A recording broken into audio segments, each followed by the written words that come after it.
Hi, I'm Anna Bodoffs with Keller Williams Real Estate. I'm back with you this week as promised with some educational videos on the step-by-step process of buying and selling a home. Today I have Laura Martin here with me from Florida Parishes Bank, and Laura is going to help us go through the step-by-step process of pre-approvals. Thank you so much for meeting with me today, Laura.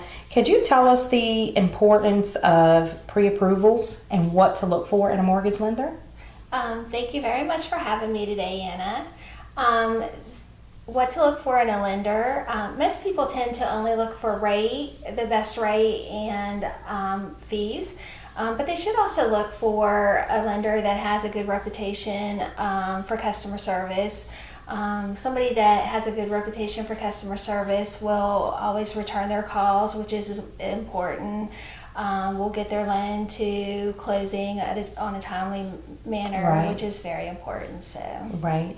Laura, can you tell us the difference between a pre-qualification and a pre-approval? A pre-qualification can be just the customer giving us verbal information on their income and their income and assets. Sure. A pre-qualification, we can take a full application and with a to be determined property and actually send it to the underwriter for full underwriting. Okay. That would be a pre-approval. Okay. So why is a pre-qualification important when purchasing a home on your end of the process? Well, pre-qualification or pre-approval it's good so the customer knows that what they qualify for, so they're not wasting your time or our time looking for homes that they can't qualify for. So Okay, that's really true, Laura, because a lot of times we are finding that sellers are requiring more and more that we have some type of pre-qualification or pre-approval letter to submit. And the fact is that a lot of these sellers are, maybe coming home from work early to get their house ready for a showing, or are packing up children or pets and things like that. So we don't want to inconvenience anybody. And the other thing is that as a realtor, we hate to have someone fall in love with a house at a certain price point and then find out we can't get that house. And it's not so much an issue of starting the process of looking over more than it's having them be upset that we can't get that particular home. So we just don't want to cause that issue for anybody on either side. What about on their first appointment? What should a client bring?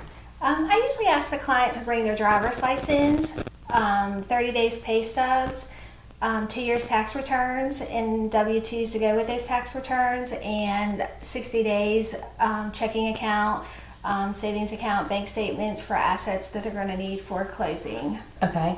Wow, that's good. That's a good list of things so that they can try to find those things in advance and be prepared so that they don't have to come back and forth too many times. Once someone has obtained a pre-approval, then what happens? We send them back to the realtor to go look for the house, and then once they find their house, then they can come back to us. Once they have a signed contract, they can come back to us, and then we can complete the application and send them back to underwriting. Okay. So once they come back to the realtor and we find the perfect home and we get that fully executed purchase agreement, the next step then is them going to underwriting and order the appraisal. Mm-hmm. Okay. All right. Laura, I want to thank you so much for visiting with me today and helping to educate the public on the importance of mortgage pre-approvals.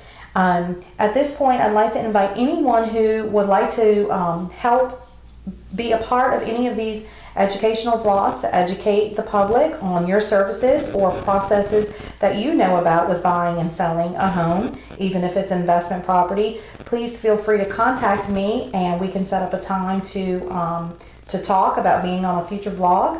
My number is 985-974-3250. You can also reach me at annab.kwrealty.com or on Facebook, Anna Bodoffs-Realtor. Thank you so much and have a great weekend.